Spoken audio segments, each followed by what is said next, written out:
Oh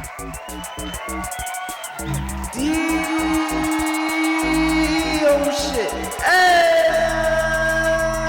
Rush. There she is.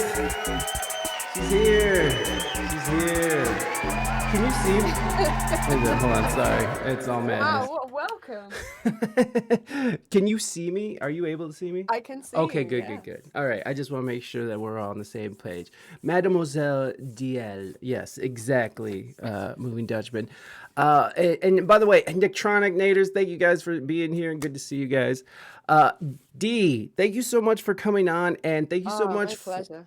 And thank you for accommodating this weird thing that we do as humans, where we change the time and ruin people's lives for at least a month and a half. So I'm glad that I'm glad I'm not alone, kind of, but it's sad that it's spread across the world. Like it spread like a virus, I guess. But I don't know. I always mess up something. I always get something wrong. I'm just really glad that I thought I was an hour early, but I don't. I'm still not entirely sure what's happened yet.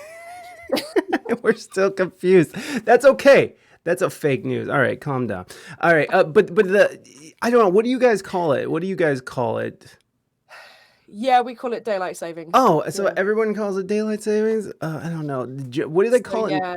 What do they call it? Oh, go ahead, please. Sorry, go on. We changed the name. Well, I was only aware of it recently that during the summer they call it British summertime. Ah, yes. And then instead of GMT, so we then go back to GMT. No daylight savings time in Korea. Okay, that's fancy. That's cool. But bummer. I just heard that BTS is going to be serving in the military. So I'm sorry, Ziggy. I'm sorry that BTS is going to be out of the picture until 2025. And my solemn regards. In any case, welcome, Ziggy. Good to see you. So okay. What is the reason that they do it over there? Is it because of the whole idea of like the farmers need stuff? I think it's something to do with because it's definitely darker in the evenings. That's the thing, and that's what everybody complains about. Is that by like 4 p.m. it feels like 10 p.m. It's really late. Yeah, and so I think they do it to make it easier in the mornings for people to go to work. I see. Yeah, it's crazy. Yeah, I think it's crazy because I was reading somewhere where there was like the most suicides happen during daylight savings time. Lots of depression happens. It seems that I don't know, like they were making the argument against changing it, saying that the kids will be walking to school in the dark. So there's all these like really crazy sort of reasons that they're keeping it around, but I don't understand it. Yeah, I think and this is just my opinion. Opinions are my own. I think there are a lot of things that we do here in the UK that we do just because we've always done them and they don't make any sense anymore, and we still just keep doing it. So I think we our two countries have that in common. We just have this. This is how we've always done it, and this is just how we're doing it. So yay! Yeah, but it's stupid. Right.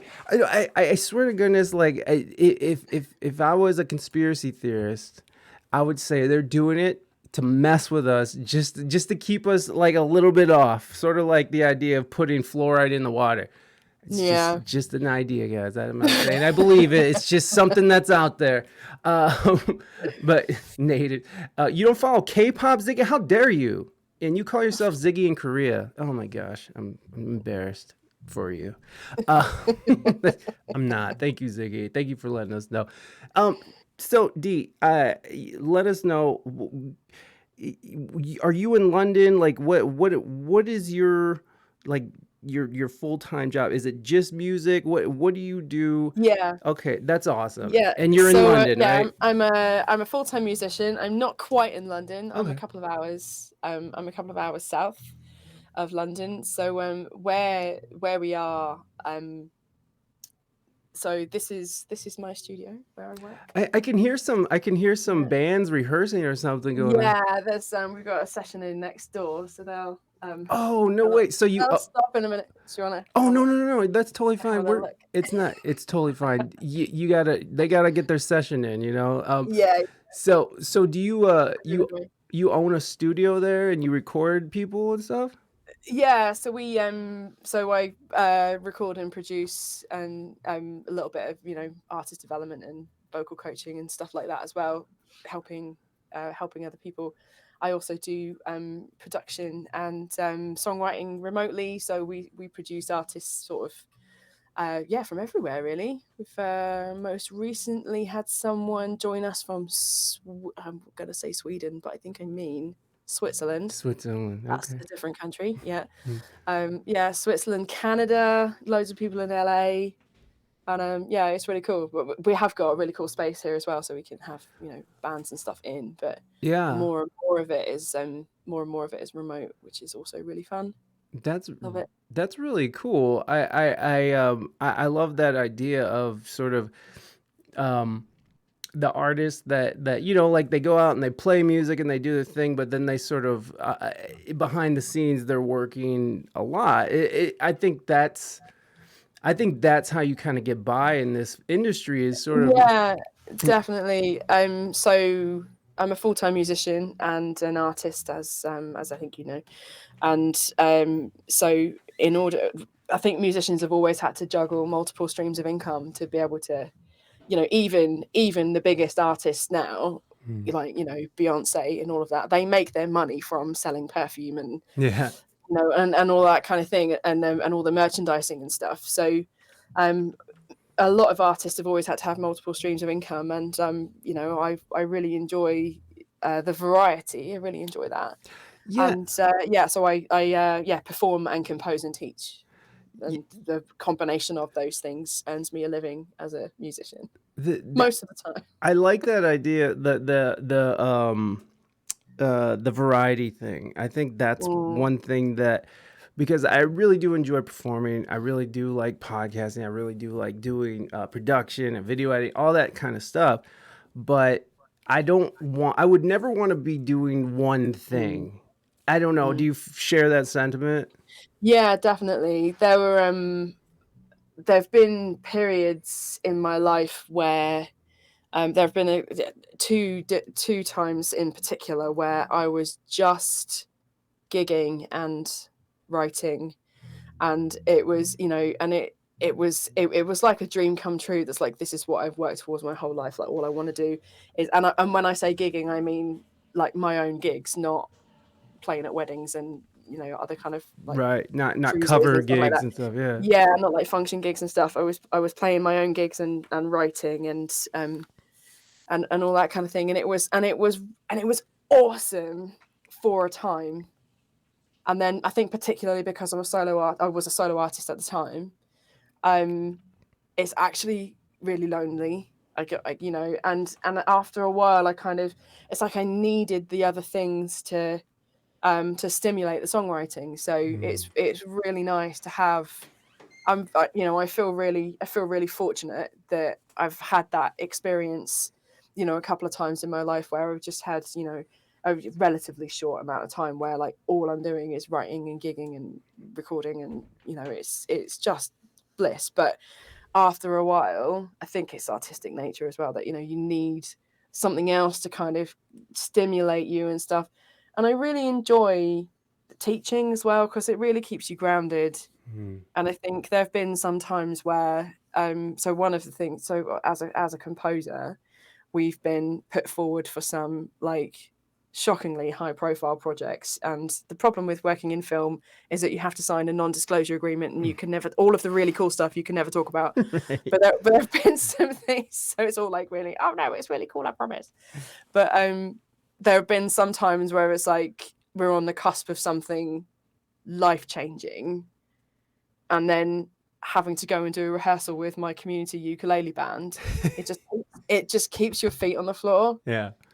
because all of this, you just get, it's it's a constant emotional roller coaster. Mm. And just, the highs and lows are unbelievable. And having something really constant, like, and the vast majority of the teaching work that I do is with adults as well, so you can really have you really put like a group of people around you. And during the pandemic, that was really, I mean, it saved us both, I'm sure.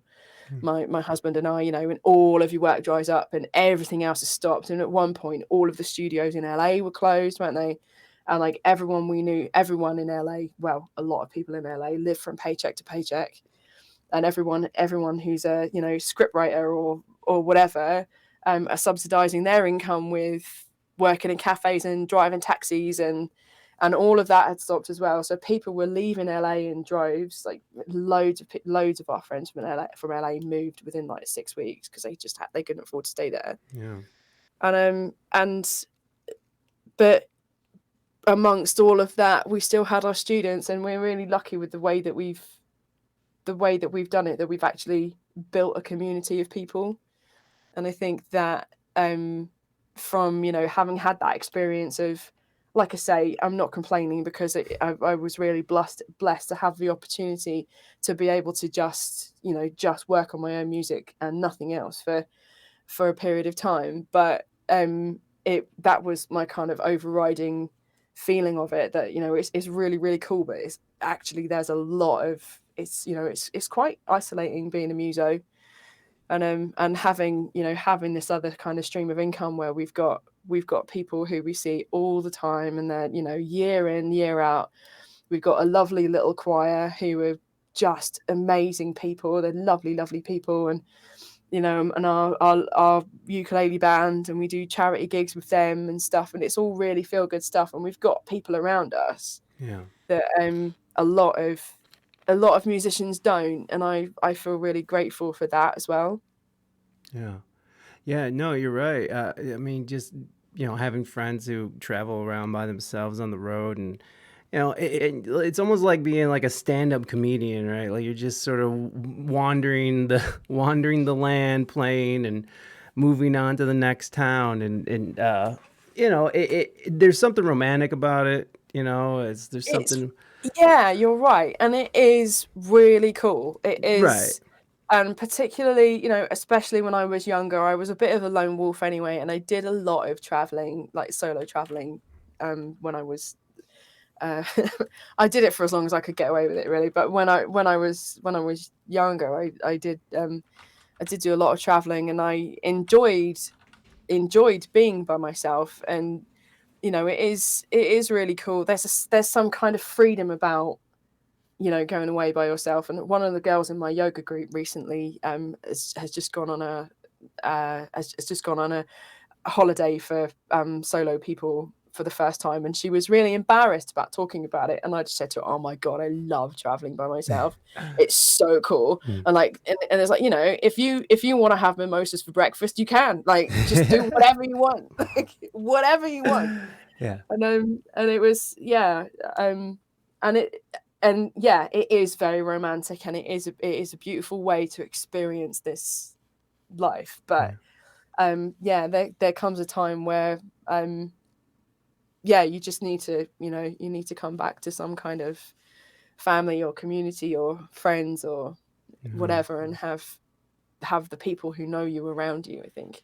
So it's really cool to do it for short periods of time, and then no, I feel that so much. Like now I don't even like going on the road anymore. Now, I have a kid, I have a wife, like like when I leave home, it's just like well, that's just me. I just have like visions of me dying on the road because Eddie can't drive right because he's a maniac, like, get out of my way, and honking at people. A very aggressive driver, and he always insists on like driving the van. It's like, bro, okay. But I love Eddie. Yeah, exactly. He's from California. Those people over there, they don't. Anyways, I love California, but no, I like that. I like that idea though of the troubadour, but it is like super isolating, and you're not really talking to people, and I feel that so much where you have to feel like you're part of a community because just being out there, Mm. you lose something, if you just stay out there and keep going, and you gotta have a home base. Yeah. I was wondering, so was it the pandemic that sort of curbed the whole trajectory of solo artists and traveling around, or was it before the pandemic? When did you Um, decide that you wanted to sort of diversify and be I more at yeah, I mean, home? I've always done, uh, I've always had like a couple of projects on the go, Mhm. and even even when I was like playing by myself, that there'd be the occasional thing that pop up where people want to go and usually it would be backing vocals that somebody wanted Mhm. me to, because they knew that they could just parachute me in and I'd Yep, yep, yep. and then I'd go and I wouldn't be like, oh, but I want to be in your band. Yeah, I was quite you get happy that to you were just have hired one to do night a stand job. and leave. Yeah, Yeah, yeah. yeah. And yeah, busk in the BBs. What is the So BBs? it's background vocals, yeah. Oh, okay, okay, I see. Yeah. I thought you said Yeah, sorry. busking the BBs, and I was like, wait a second, are you busking in some place called BB? Like, what In is some it? place called BBs. I get you now. I get you now. Yeah, BVs. Sorry. BVs, no I worries. forget that sometimes you guys in the States don't call it that. Um, I've got a couple of friends in California who always crack up when I say that because I'm not sure. I'm not sure if maybe they think I'm saying something rude. I think there's some kind of like beaver joke in there that I'm not getting, I think. drop me in the BV, and it's like, whoa, whoa! I thought this was a It's like, professional dude, it's relationship. not that funny. Like I'm obviously missing something. I'm missing something. But yeah. Oh Listen, D, man. I like you, but not like that, bro. Nader's Now asked a let's question. just step back. Nader Oh. wants to know if you've ever sang Blue Bayou by Lind Ronstadt. That's very random, but I'm interested. You know what? There's every possibility that I have. Let me have a little Google. I'm I sorry. might It's have. like a bank of temporary files up here that No, yeah. yeah, there's only so much space you have in there and before it all just, Yeah. something has to give. I used to know the answers to all these things. Linda Ronstadt, I've definitely sung some of her stuff. I felt like her voice suits that song. I see. I see. I don't know what I've never Ah, heard that song. thank you. That's very kind.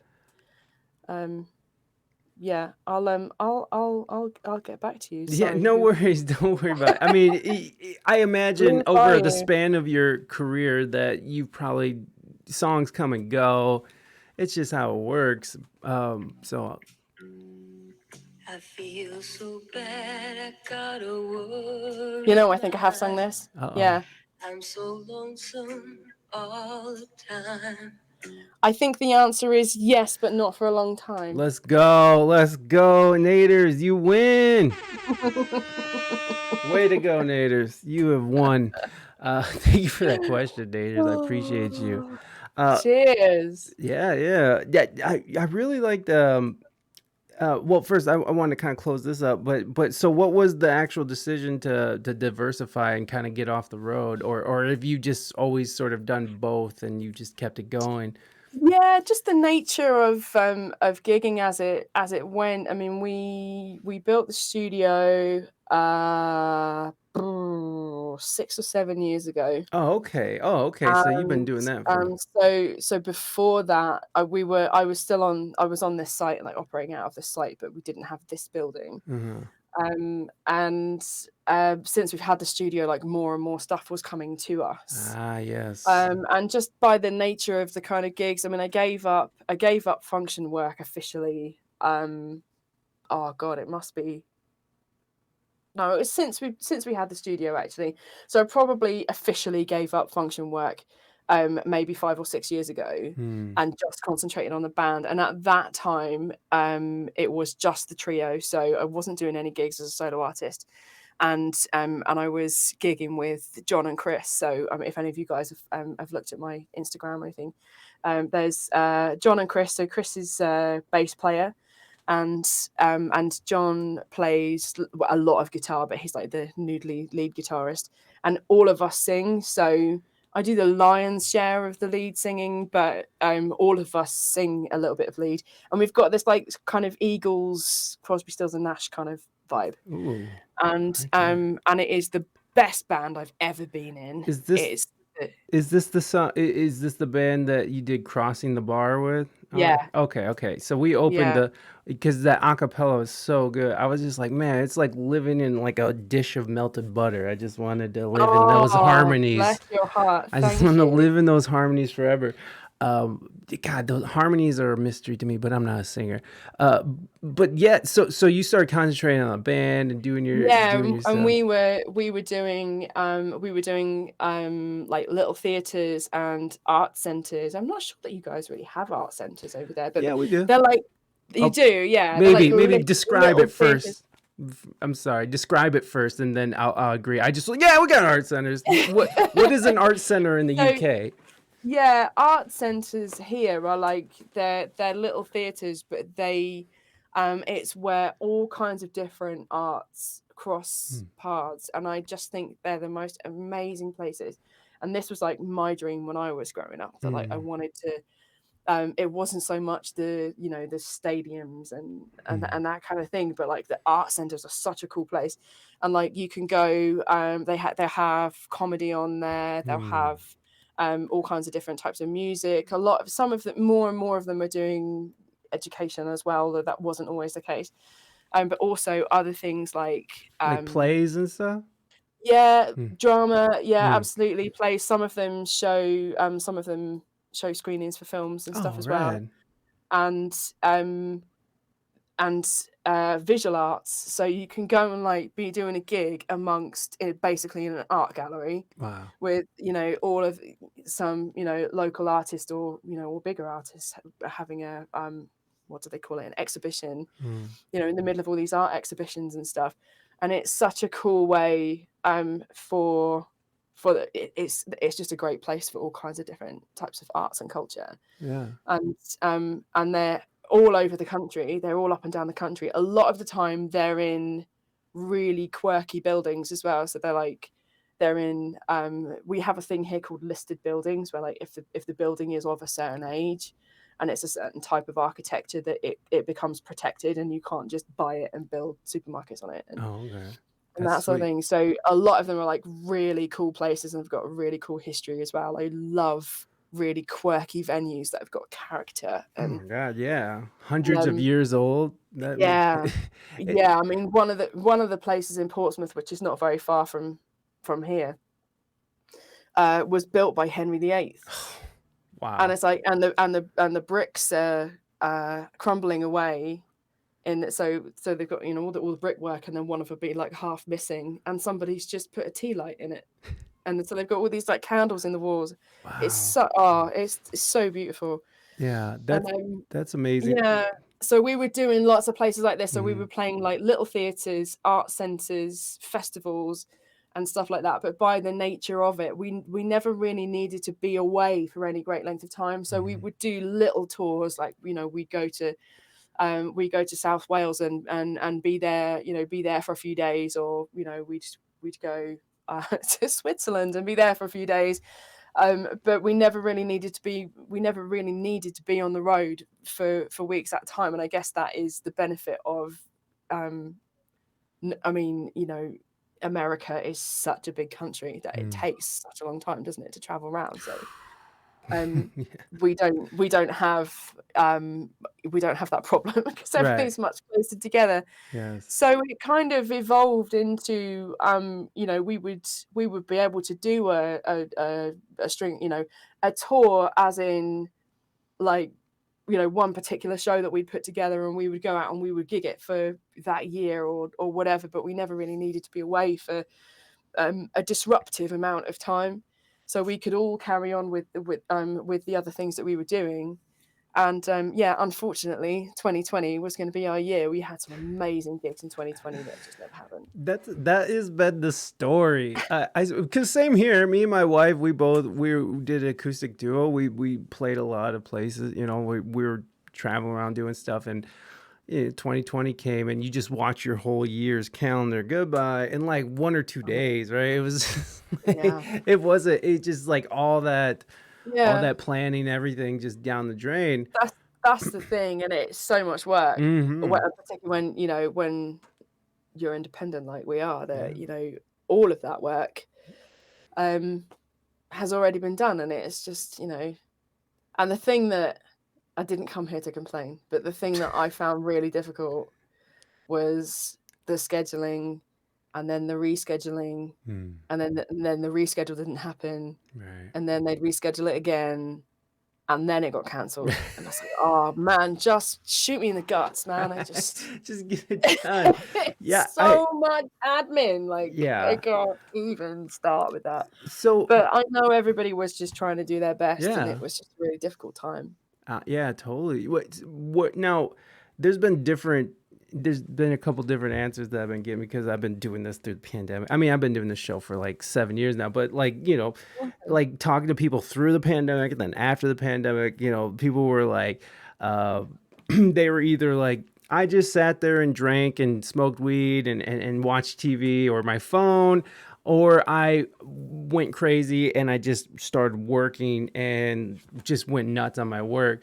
Where did you fall on that? And of course there's variations of both because Yeah. why not? I mean, things were Yeah, I weird. mean, yeah, absolutely. I completely understand that. And I think depending on the nature of everybody's personal circumstances, like the options available Yeah.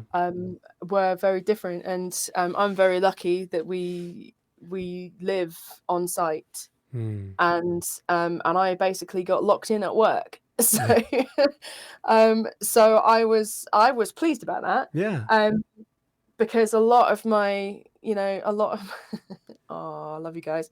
A lot of my colleagues and peers and stuff like that, they were, had to move out of their working spaces and got shoved into a box room at home, and also had to homeschool their children. I mean, God, I think I would have died if I had to do that. We're I still can't- homeschooling. I just We can't never even begin stopped. to imagine. I understand, man. I It's not can't begin easy. to imagine.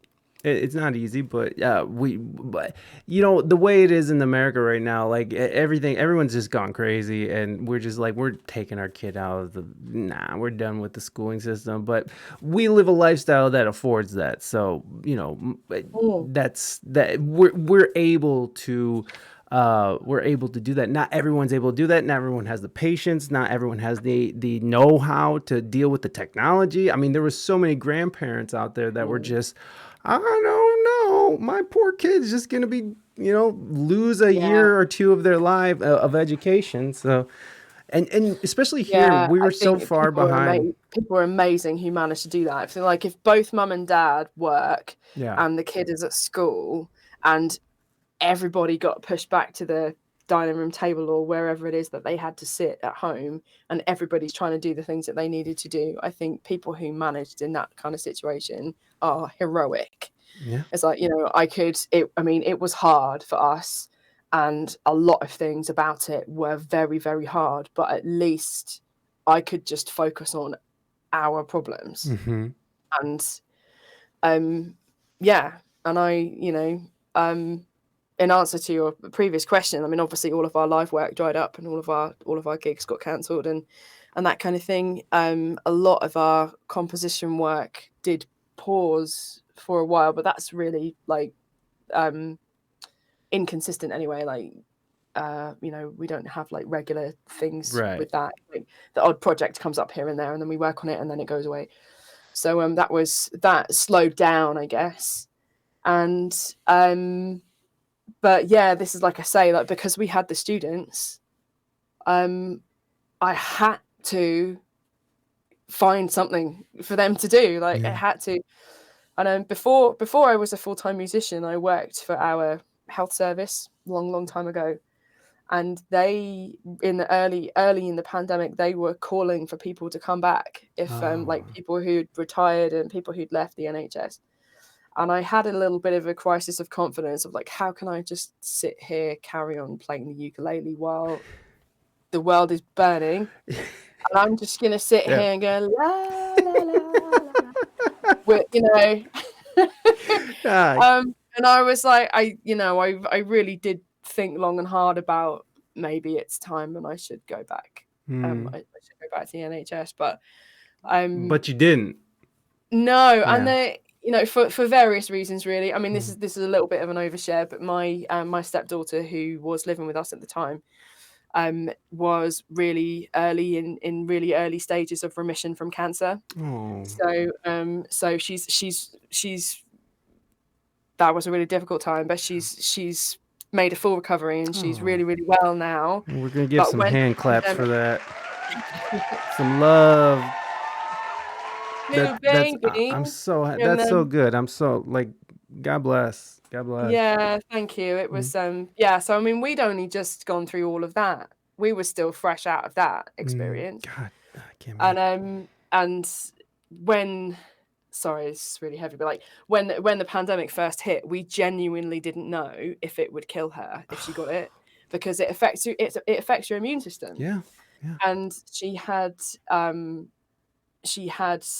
part of her treatment, she had radiotherapy on her spleen, which fuels your immune system. Yeah. So we don't know whether or not it works, and so we had to shield her really, really strongly early on. And to be completely honest, that is why I didn't go back to work. Yeah. That's why I didn't go back to the NHS, because it's like I can't be going into a hospital Yeah.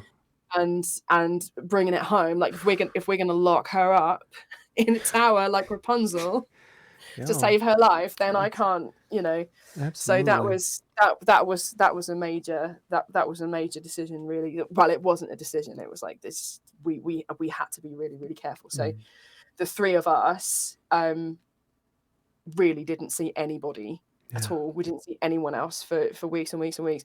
But we with the students, we put everything online, and I was like, don't think you're going to get out of choir practice because of this.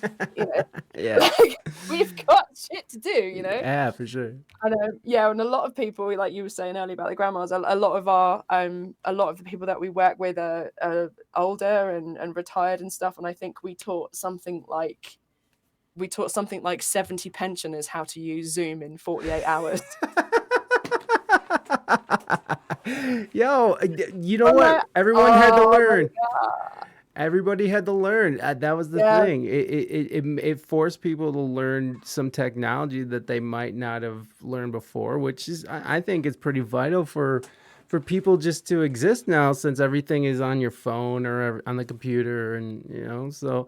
I mean, but luckily my wife, she's a voice teacher as well, and a ukulele teacher, actually. Oh my God, I should show you her ukulele. She just got this custom, and I swear to God, this is going somewhere.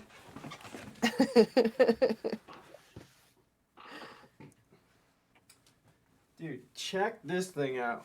This is a custom uke. Oh Electric wow, uke. look at that. Hold on. I got That is mean. this thing sounds like butter. I wish it was mine. Wow. I wish it was mine, man. A little out tune. But I mean, it's so rad. I love it. Anyway, That is so cool.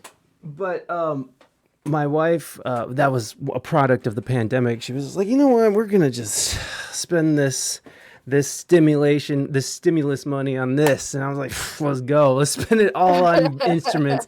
I mostly spent my stimulus on weed, which I kind of regret now.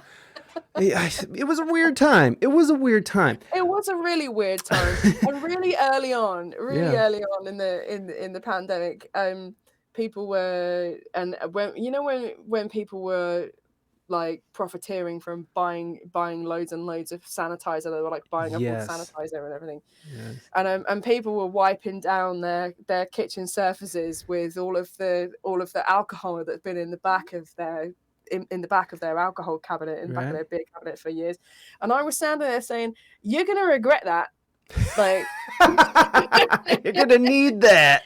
in a couple of weeks' time, you're gonna wish you had that to drink. Like, you've been saving it all this time. Oh yeah. Yeah, but it was a really crazy time, and it's like, Mm. however everybody got through it is Yeah. yeah. I mean, one of the other things that was difficult for us was that just because of various loopholes and stuff like that here in the UK, we weren't actually eligible for government help either. So we had to find a way of making a Wow. living. Holy crap. That And is yeah, so not. we haven't had any support What or the any fuck? we haven't had anything. So That is so wild. That is so wild. And there's a lot of stories it's like that. scary. Yeah, well, yeah. I mean, and like you're literally not allowed to work, and no one's gonna help you. So just sit in your house and starve. Like I don't get that. Yeah. Like that didn't even make sense to me. That's horrible. But I did hear about that too. I had some musician friends who, for whatever reason, probably because they didn't file their taxes right, because some musicians are just degenerates who are just I can really do one thing and one thing only really well, and everything else is just terrible. Everything else is a dumpster fire, Yeah. but this one thing I can do really good. And so that happened. But yeah, I mean, that's horrible. It really is terrible that people did sort of get left behind in that sense. But you guys made it, and it made you stronger, I only imagine. And Yeah, and we had to, that's the thing, like we had to find a way mm, to keep going, and there are lots of, and we had to find genuine business and genuine work and and how did you do things that? What were some of the to tactics that you were using to so drum up business? yeah, so what did we do? I mean, so previously to the pandemic, we hadn't really made it public that Chris, who's in my band, is also my husband. Oh, okay. Why didn't you make it So public? I just don't feel like it's relevant. Like, when Yeah, we go out and we're playing, it's about the music. It's not about my personal life. It's not for sure. about that kind of thing. And I didn't want, yeah, I don't know, like people just sort of make assumptions about it. It was kind of like it just didn't matter. It didn't come into it. Yeah. To the point where people didn't realize. So Chris and I, in the early stages of the pandemic, we did a live stream on my band Facebook page, every Friday night for 14 weeks, like that Mm. first lockdown when everyone was like, "Oh my Yes. god."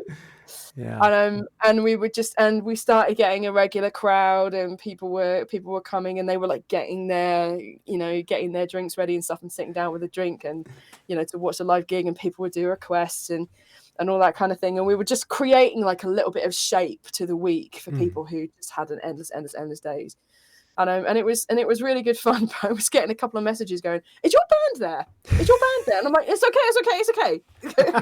Johnny's not here." Why? You know we're supposed to be in our houses. What's Yeah. going on? You guys are just doing with this. I mean, I say all of these messages. There were maybe half a dozen people who went out of, and I think, well, if there are that many people who've gone out of their way to contact me to tell me that they think what I'm doing is illegal. Is how many more of you, Yeah. how many more of you were thinking that? So Yeah. Chris and I kind of had to come out as a married couple. We had to go. We're married, okay? We're married. It's okay. It's just People were so ready to like turn you into the authorities. yeah, and I think people like genuinely worried that Right. No, I maybe know I they weren't didn't just. understand, or maybe maybe we were doing something. But that was just really funny.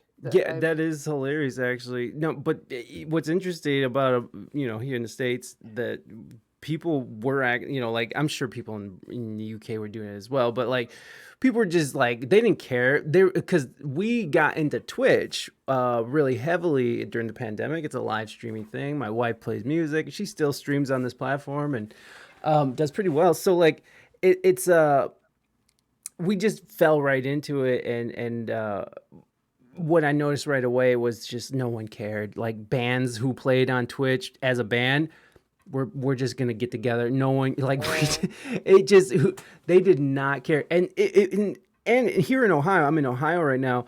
Like I Mm. would say I mean in 2020, during the summer of 2020, there was hippie festivals going on in Ohio, just like they Mm. didn't care. They were like, we're gonna. They had these little hippie super spreader events, and there is a fast and loose nature to that, but I was appreciative of it because it was just like, I just felt like we're Americans are rebellious by nature. So like just something in me was just like I like this. I really like that people were doing it, and no one was dying or anything. As it turned out, what sucks is that it affects everybody so differently. So like, Yeah. you don't know who or how it's going to affect you. So, but there was no like major reports or any cases of these festivals actually do anything horrible. But I just thought that was really interesting and that was happening all over America too. But Mm. especially here in Ohio, we just, I guess we just don't care. We have Yeah. we have a question from the chat and from Ziggy in Korea. How often do you write songs, and what's your process of writing a song? Oh wow, that's a big question, Yeah, Ziggy. Thank Ziggy knows. you, Ziggy knows. Oh, well, Ziggy's doing my. Ziggy. Ziggy's Ziggy. like, can we just get to the music industry stuff? How often do I write songs? So, I go through phases of writing a lot, and then it sort of dries up, and then like overnight it just stops. And I Wow. have these. I've learnt to ride the wave over the years, Ziggy. So, I used to. I think when I was. I don't know. I guess I started writing songs in earnest in my teens, I suppose. And there was always something I was kind of nibbling away at, but it would be much slower, and that I would have like one song, and I'd fanny around with it for ages, and then um and whereas now I think my process is much quicker. And what is happening recently is that it's far too much. I get like 4 ideas at once, Ooh. and I feel like this is the thing that's gonna make me end up in hospital one day. That I feel like, so I've got like, and they play in my head, like the little bits that Like are the little bits. simultaneously? I've got like 4 different songs playing in my head all at the same time, and Wow. and it doesn't stop. Like if I've got to go teach a singing lesson, it doesn't stop. It just. So Wow. yeah, so sometimes I go through these phases of like so I kind of describe it as creative flow. I don't know Ziggy, if you write or anything, do any creative things Yeah, like Ziggy is very, very, very creative and talented. cool. Yeah, so you probably know that feeling of like being in creative flow that people talk about, Hmm. where it's like a different state of consciousness, like meditation. And when you're in flow, when you access that, it can come like a flood, and it comes really, really quickly, and blah blah blah. Yeah. And what I've noticed, and I'm not trying to say that I'm special or anything, but what I've noticed is that for a lot of the people that I work with, and a lot of people who I've seen experience this with, that might last for maybe a period of hours, but for me it's like a period of months. Wow. That I'll be in that state of creative flow for maybe 3 or 4 months, Wow, that's dope. and then one day I just wake up and it stops. And every time that happens, it scares the living crap out of me, I imagine. because I'm like, right, that's it. I've run out of ideas. And it's never coming back. I'm never going to be able to do it ever again. I've got a proper artistic temperament of like, oh my God, I'm never going to be able to do it ever again. Oh my God, that's it. I've used up my last idea. And what if I didn't do it right? Blah, blah, blah. Oh, So I do have like I do have a couple of professional processes as well, like when I'm writing with other people and Right, because then you get stuff. because what do you do when you're hired to write and like Yeah. you're in that phase where it's like I don't have it's not there and it's you've got to figure it out. So Yeah, absolutely. I mean, yeah, that there are circling back to Ziggy's question about what my process is. I've got like a handful of different things that that are like ways that it happens for me. And then I've got a couple of processes that I know I can really rely on that will turn up a result. So we do quite a lot of collaborating at the moment. And so is that Margaret Thatcher bouncing across the screen? No, that's Betty White. Oh, okay. Betty White with a face tattoo. That's okay. I'm like, what did I do to make you think I'm like Margaret Thatcher? No, not. Oh, I no. see, I see. Yeah, No, no. I gotcha. It's Betty. Yeah. No, we Wow. I don't have anything against Margaret Thatcher. I don't have anything for her either. So I know that sometimes the people don't like her, it's but rarely a compliment, is it, when people say? yeah, I don't think I've heard Margaret Thatcher in the best light. Wait a second, they did a study to get songs out of your head, and the number one thing was chewing gum. That's what Nader said. So chew gum. Oh, that's interesting. I think it's made worse by the fact that I want to write them all. Yeah. And it's like, because I'm desperately like trying to remember all of these different ideas that are like, yeah, that definitely goes in that song over there, and this is this one here, and that one might go with that one, but I don't really know until I can listen to them both at the same time. But I can't really hear like. And yeah, I know I sound crazy. No, it just when sounds I say like that, you're an ultra creative person who's constantly it's- tapping into their source, so it's fine. Yeah, thank you. That's a really nice way of describing like how it feels. Yeah. And something that I learned a long time ago, somebody taught me about songwriting in particular, is that and I think it stands for lots of different creative arts, that the creative process is fast and the editing process is slow. So there's always time to come back and like craft and fiddle and change that word that didn't quite work and all of that. And so I've really learned to just get out of the way and let it come when you're having all of those ideas and stuff. But yeah, but at the same time, I've worked really hard on my songwriting chops, and you know, I don't believe in inspiration or motivation. I think they are luxuries. It's not that I don't believe in them, but it's like, if you're going to be a professional songwriter, you can't just, I'm not feeling inspired today. Right. Get over yourself. Like, Yes. Yeah. you need to go to work. You know, if this is your job, then you acquire the necessary skills. So I do work really hard on that, and I continue to work on that and learn, you know, different songwriting skills and stuff, and refine my songwriting craft, so that when I'm in a room with somebody else, that you're never worried that actually I can't think of anything, because there are these different exercises and processes and questions you can ask each other and ways that you can bounce it around until something starts coming. Like what? Like, can you give us like an example or like? So there's a process. So one of the things that I love about my little choir is that we almost exclusively write and record our own songs. So I've got a couple of processes that I do with them, because a lot of them have never even sung before, let alone written anything. Oh, wow. And they're all just ordinary people that, you know, they're just people who would have been perfectly happy in an ordinary community choir, and just so happened to stumble across me and got stuck here, and like, oh my God, what is this? And like, so if you imagine like trying to write a song with 12 people who don't know music and don't have any, you know, don't have any like musical training or anything. But I'm really keen for everybody to participate, because I want everyone to feel ownership.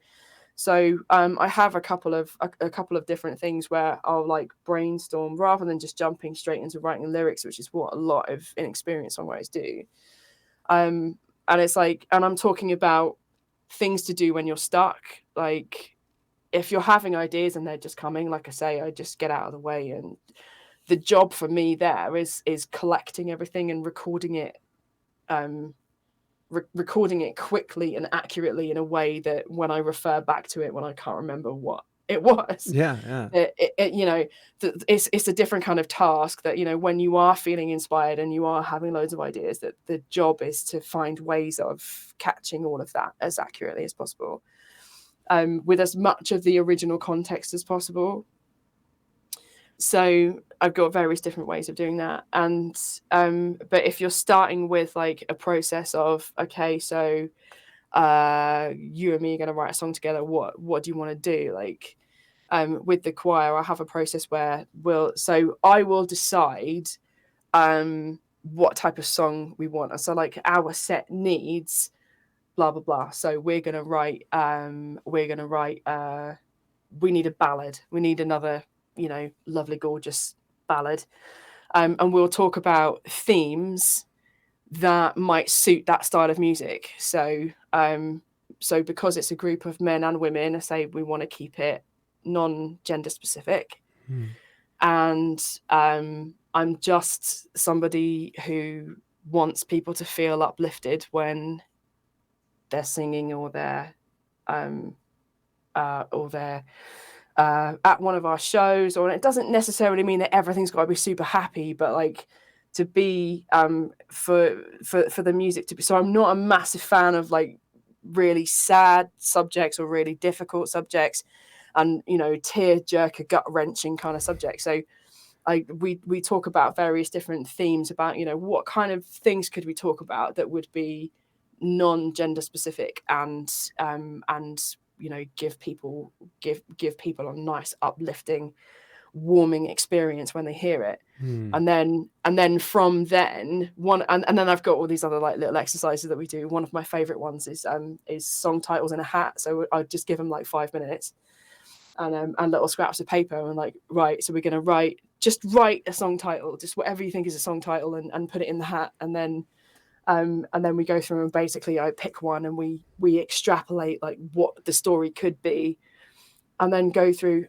the process of like, okay, so we've got a theme, we've got a style of music, and then from there it's like, okay, so what's going to happen, and who are the characters in this story, and how does this one feel about this one, and where's the kind of like script writing techniques, really, like where is the friction, where's the tension and release, and kind of work back from there. So we're all telling the story together, and that's something that anybody can do. You just need to be a human with eyes who can, or not even with eyes, just a human with a heart who can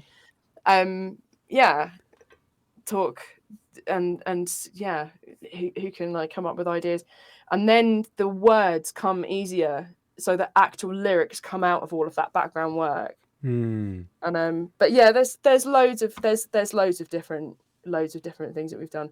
One of my favorite, sorry, I'm rambling. One of my favorite ones. This is great. This is what podcasts are for.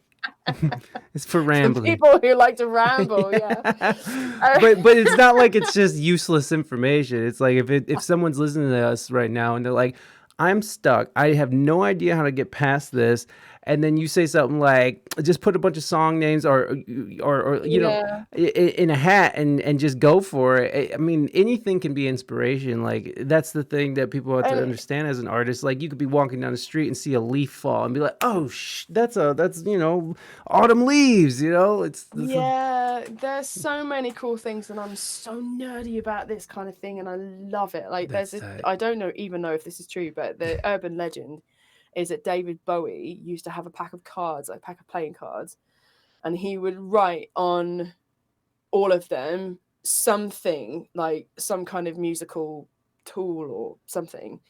And so he would have like, key change, time signature change, or loads and loads of things. And when he was stuck, he would just flick through the pack, and whatever came out, that was what he did. He would use that, and at least that it moves you forward. It might not necessarily be the right thing for the song, but it gets you unstuck. Yeah, and for sure. I wrote a book a couple of years ago, and one of the editors said that, like, you can't edit an empty page. Like, if you make something and it's not brilliant, you can go back and make it better. but you can't edit an empty page. Like Right. you can't refine a song that doesn't exist. Like you have to get something down. Right. And yeah, there are loads of great ways of doing that. I going back to the choir, I you would think that we are all 12 years old, like the way that I talk about them, but they're not. I think the average age is at least 50 plus. But we all behave like we're 12. That's beautiful. And I it's love it. probably my life's work that I've created an environment for adults to behave like children. And But that's beautiful. That's what it's all about. I mean, with no children around. yeah. Keep those little mites out of here. This is our playtime. Yes, exactly. Yeah, we wrote a song. We wrote a song called "The Season Song," and it was, and stuff like that is quite easy to do because there's naturally a structure there. Like here in the UK, we apparently have 4 seasons, although they're getting blurred around the edges now. But Yeah, same we here. had this thing where we wanted to, the spring, summer, autumn, winter thing. And I came up with this idea that I wanted there's no chorus, and I wanted to do what's called a jazz standard format. So for those of you listening who are maybe not songwriting nerds, that so songwriters like Carole King, and around about that time, like a song like "Crying in the Rain," for example, there's no chorus. You get a verse, and then you get a refrain line. I'll do my crying in the rain. And so you get 2 verses and then a bridge and then another verse at the end, and the chorus is replaced by a line that's repeated, which is usually the main hook line, which is usually the last line of each verse. So there you go. There's a little songwriting lesson there. So I came up with this idea that I wanted to, it just naturally kind of fell into jazz standard format for me, and that what would be the autumn or fall is the section that's different. So I pinched a poetry writing technique from a late friend of mine who was a poet and used to go into schools and prisons and stuff teaching poetry and teaching people to write poetry. And he is a very, very dear friend. He died very suddenly. It's very sad. And I found some of his lesson plans online. I'm like, I'm going to keep this. Wow. And it was just so Keith all over. He's another one who's just such a big kid. And I think that's important, like to keep that childlike joyfulness and excitement is really important for creativity, I think. Absolutely. And we did this thing. So this is all, I can't take any credit for this. This is all Keith's idea. That we wrote just words, so like any word that you associate with that time of year. So any word that you associate with autumn or fall, and we're just going to write individual, just one word on one piece of paper. And we had cut up, these little strips of paper. I've still got them somewhere, and we'll just one word per piece of paper, and then it goes in the pile. So everybody did that, and I was like, and how easy is that? You just write, bonfires, and it's in blackberries, and it goes in, and then I had a fan, and I just dropped them like this in front of the fan, and they went all over the room, all over the floor, and then you just put them in order, and then if you like the order that they came in, you can keep it, and if you don't, you just move it around. It just gets you out of that. They're just things to kind of mix up the natural habits that we all have. And it's beautiful. Actually, you can see it on YouTube. It's called "The Season Song" by the Igloo Choir. We made a video for it actually during lockdown where everybody was doing like costume changes. It's hilarious. It's so funny. One of my students, one of our members, David, was in his late 70s at the time, and for the summer verse, he was wearing he wore swimming trunks and a snorkel. Of course, when you're on Zoom, what can you see? His bare chest, naked with a snorkel on. They are so funny. I love them to death. Okay, so hold on, where are you at? Sorry, there you at. That's it. That's the one in the middle with all of the okay, strawberries. Yeah, that's the one. Well, we gotta kind of listen to it, right?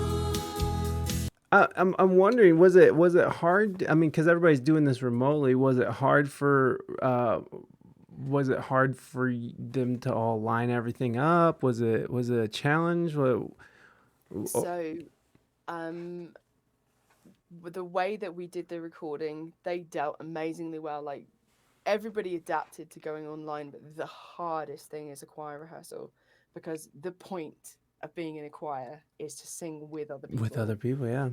And it's cardinal sin really to take a choir singer out and put them on their own. And they all dealt with it amazingly well. But um, we did some kind of little workshops with them about how to record themselves at home, Mm-mm. and everybody recorded their vocals um, in their own houses and sent them in, and we compiled it here in the studio. Wow. So So what wait, so when we made the video, they're singing along with the recording. oh, So okay. that's not the Zoom audio. Right, yeah, because the Zoom audio is terrible, but the It's trash. Yeah. yeah, but the I mean, like, what were you guys like? I mean, you had to tell them how to download a DAW and like, I mean, what were you using one of those No, free DAWs? no, it was like singing into their phone, Oh, most of okay, them.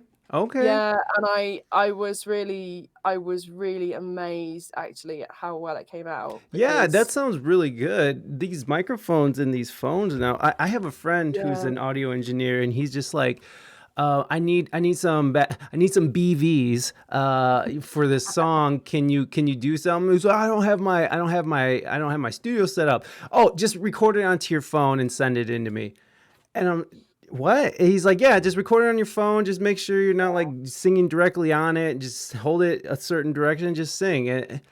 And they did, yeah, and it sounds great. It sounds yeah, fantastic. They put that stuff together and whatever plugins and wizardry he did with it, yeah. it sounded beautiful. So that's amazing. I mean, that sounds It really is. cool. And Thank you you. guys you guys I'm killed so it. proud of them. They really work really hard, and And nobody would forgive them for not wanting to be in a choir while they're on Zoom. And you know what? I was trying to do improv classes on Zoom, and it was it was just a nightmare. Like I was just like, listen, keep the money. I don't care.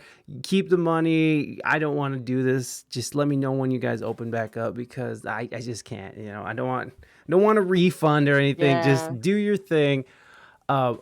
We have another question here, and it kind of jumps off of. So when you're in those modes of like when here, let me get back to this. When you're in those modes of like heightened creativity where you have like three or four mm. songs going on, Ziggy wants to know is multitasking hindering when you're trying to get those ideas down? Um, there's definitely a very fine line between it being the best feeling and so stressful. I just don't know what to do with myself. Yeah. I think yeah, there are times when I'm definitely overwhelmed with the number of things that there are to do, um and I think that is the nature of being a muso actually, that you're always pulled in 100 different directions all the Yeah, time. definitely. And yeah, it definitely I think yeah, hindrance is a good word for it. It's definitely a necessary evil that there are always things that you have to go and do. And even if you're Beyonce, like you have to go and do PR interviews, and Mm, you have to go and do stuff. So learning how to work with that has definitely something I've got better at yeah. over time. Yeah, I imagine you gotta Yeah. like hone that in, or else it would just drive someone. You could drive someone crazy. I remember Mm. hearing like Elon Musk talk about his like mind, how his mind works, and it sounds kind of like the same, where it's like he has like just different streams of consciousness going all at the same time. I've seen Yeah. like a young composer who was sort of this prodigy. He was a child, and he was saying the same thing. It's like I have like 4 or 5 different compositions going on in my head right now, and he's like, the dude who interviewing, and he's like 9, and he's like, wait, they're going on right now, and he's like, yes, right now. and he'd walk around with his little finger conducting like in his head while he walks around. Oh, He ended up, I wow. can't remember who that kid is. He ended up becoming like a pretty well-known composer and stuff. But Yeah. I mean, what else is he gonna do? Those are the type of people who are just sort of born. What I find interesting is that this is something that developed for you. That it wasn't like that just off the bat. Is that right, or is that something? I think I was always very creative, and I was always very imaginative. Like even Mm, from really really young, and that became channeled into music. Like I always used to write stories when I was really small, and mm, poetry, and it was always, yeah, I could always imagine. Yeah, I had quite a fertile imagination, I okay, guess, for as long as I can remember, yeah, and it just got channeled into music as I got older, and I think I've got better at, um yeah, I've got better at all of those things. Like I've got better at recognizing when I am inspired, and I've got better at recognizing things like just observing my own obsession with words, that so much of the time, like people will say something, I think, oh, that's really lovely. And I'm like, and I don't mean like what you've just said is lovely. I mean, the words are mm, lovely. Like somebody said yesterday, the fuel runs out and the flame goes out. And I was like, that is a lyric. mm. And I'm having it. And it's like, and it wasn't somebody who's ever going to write a song. Right. It was just, I'm but it was just taking like, I that. just love the way that just the way that those words like tie around each other. And I Mm, think I didn't understand that about myself. And that there's that sort of thing. And I'm still evolving in this ebb and flow of, yeah, just riding the wave of what it's like being creative. Like I say, it's like there's no warning. I think the warm up sometimes is slower. It's like it doesn't start very suddenly, but it always stops suddenly. mm. So far, so far the way that it happens is that it stops suddenly, and I think sometimes that's because I'm at saturation point, and it's like, right, I've Mm. got 20 songs on the go, Right. and I'm now getting frustrated that it's like now I want to go and finish stuff, and I Right. think that's probably where it comes from. Yeah. It Um, used to come in seasons for me, which is very interesting. Like it would be like winter and then into spring and then summer is by until I started becoming a writer for, other artists and stuff. That was, yeah. then you don't have a choice. Then you're just, Mm. and same for me and my wife. We do composition work and stuff for artists and artist development and stuff like that too. And it's Cool. I just got I was like literally pissed off the other day because I after the pandemic where I'm kind of in a butthole part of the country. So when the pandemic hit, the music scene really took a hit really hard Mm. here, and so I had to go back to a day job, and it was I forgot what were we just talking about? Oh my god, what were we just talking about? We were talking about being in creative flow, and you Oh said yeah, that yeah, in the yeah. summer Oh it yeah, and stops. I got Yeah. pissed off because we got a job come in, and I made more than I make in a week for about an hour and a half's worth of work than I do at my day job, and I'm just like, Mm. this is insanity. This is like, Yeah. I just, and then like, I'm waking up and going this, which I actually like my job that I have. I'm a cook. So like, I like cooking. I love cooking. So it's not something I hate doing, but it's Mm. like, I'd rather not. I mean, it's Yeah. cool and stuff, but like, I'd rather just be home with my family, writing and doing this. But like you were saying, that's not like a Mm. constant. We're not constantly putting songs together and making a week's worth of pay in like an hour and a half. Because Mm.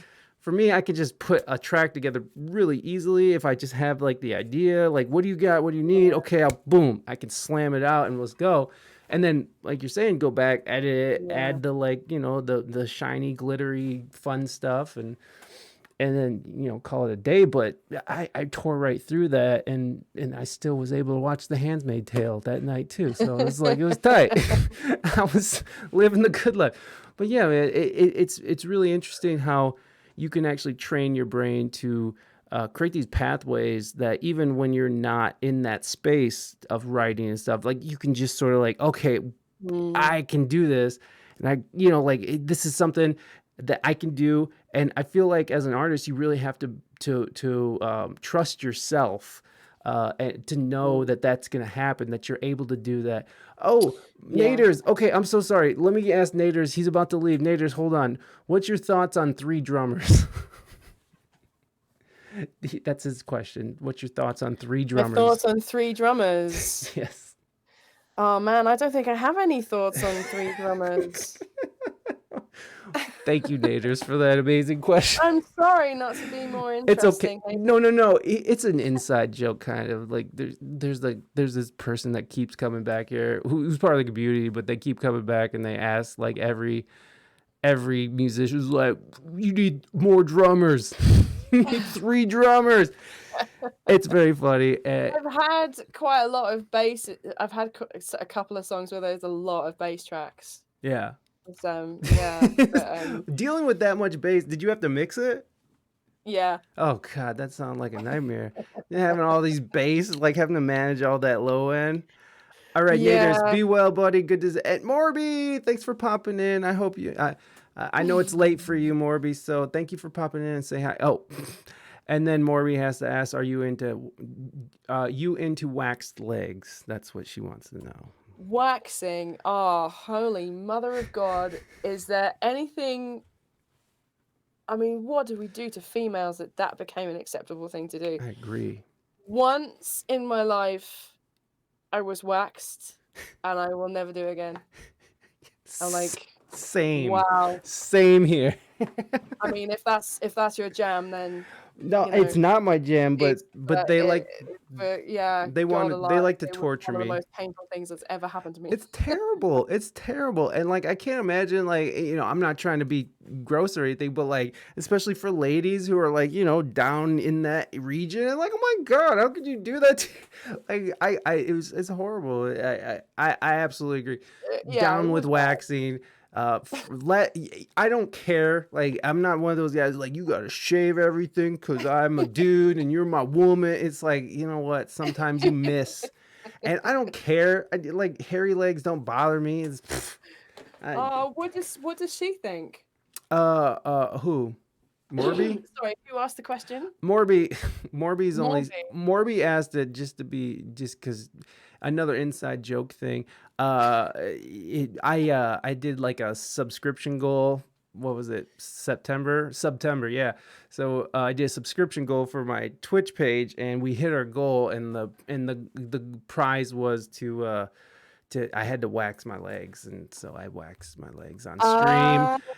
And my wife took so I much pleasure in it. see. She thought it was so funny to see me like tear up, and it was painful. It was horrible, Yeah, but it was a good lesson. it's crazy. It is It's great. really crazy. Yes, I I agree. see. I get it now. But Morby, I do want to know, Morby, are you into waxing? Do you wax? I've never waxed my legs, actually. I tried once. They were ish quality. It didn't work. Well, there you go. Morby, guten Tagen. Is that what you said? Guten Tagen? I don't know. These Germans. Guten Tag. Or at least German living people who live in Germany. Jeez Louise. I love my overseas friends. Welcome. Thank you for being here, Morby. I know it's late for you, my friend. So no waxing. We're not into waxing. Waxing. What's interesting is guten Tag, DiElle. This is what Morby said. Talking about writing and stuff. I saw that you have this thing going on. It's called One Girl, One Guitar. And so Yeah. I'm just wondering how that fits into your whole like phases and stuff. And is that an exercise to like sort of expand your wings on writing? Like Exorcise these songs. So One Girl, One Guitar was kind of I think I dreamt it up in about 5 minutes, and it was during one of these most recent periods. I think during August, it was like I just had so many songs in my head that I was struggling to hold a conversation. It's Wow. like debilitating. I'm not bragging. It's No, really no. Do you have ADHD, by the way? no. Wow, I don't. No, I'm dyslexic. Okay. So there, you have some sort So of there might neurodivergence be type thing. something Yeah. there, but yeah, I think I'd done a lot of I'd actually yeah, I'd read a couple of books that had really inspired me, and I was working with a couple of people that had really inspired me, and it was all of these things were just aligning, and we had a really lovely summer. So you get these really, really long days where like I'm awake really early with the birds, which just lights me up. I love it. Mm. And I think that energy was just really high in me, and I'm like, I don't know what I'm going to do with all of these songs. And it was kind of and of course one of the things that slows down the release process is having big productions, because it all takes time. Like you've got to have you have to get in the studio, you all have to be there, and blah blah blah. And I was just like, this is an opportunity. There were some other things as well that came into it that, like, I was quite slow to embrace streaming platforms and stuff like that. Like I've been gigging for such a long time, Mm. and it never really it wasn't really that. I mean, I didn't like have a problem with it or anything, but it didn't inspire me. It wasn't something that I was interested in kind of, going out of my way to pursue. Yeah. But the more and more, as things go on, like more and more artists are making their money from merch and stuff like that. It's like I don't want to spend my life peddling t-shirts. That's not I got this hat, y'all. I got this hat. Links in the bio. oh, holy mother of God. And I'm like, I just can't. I really struggle with that. I I get thought, it. you know what I mean? I Like, do. and I they were do. It like, you gotta sucks. come up with all these different things. And it's Yeah. like, but that's not my skill. Yeah. I've worked really hard and continue to work really hard on getting good at songwriting and getting good at composing and getting good at producing and stuff. I do not want to be getting good at making napkins. That's like enough of learning different things. So it was partly that. It's partly that I wanted to embrace the digital space because it's a way of reducing my carbon footprint, and I'm a bit of a tree hugger, and I want to do what I can to help. And just, make more and more artists are saying things like, basically, I need you to buy my CDs because it's the only way that I make money, and if you want me to be able to continue doing it. And it's like, I don't want to. That is true, Yeah. but I don't want to make something that is essentially useless, Yeah. that somebody is not going to use. So it was kind of a way of exploring the digital space, and because it's all digital, like I can just release one single at a time, and it's a nice way of it's a nice way of doing something interesting that people can be part of. So, like, we just released, so we're five singles in. So the One Girl, One Guitar thing was that I'm going to release an acoustic single every 2 weeks for a year, was the initial idea. Whether or not that actually ends up happening will remain to be seen, but like that was the idea. I'm gonna release. So we're 5 in, and I'm actually loving it. It's Oh, nice. really great. It's really cool. So It's Okay to Cry came out on Friday, which was the fifth single. Everything is recorded and set to release up till the end of December, and I'm currently writing for January. Nice. So I'm doing PR. I'm doing PR for the ones that are already out, and the ones that are coming up, and I'm writing for January. So I'm not that far ahead. And people can actually come, on this journey with me. And when they say, oh, so when did you write this? I'm like, about 3 weeks ago. Like everything's really fresh, everything's Yeah. like really new, and that's really exciting. Like, when you release an album, and it's I mean, when Fearless came out, it probably took me 3 years to get that album out. And it's an absolutely monumental effort. By the time the album comes out, you're absolutely knackered, um and then it's like, you know, you get a week of, oh, that's really nice, and then everyone's like, and then it's all over, and it's next.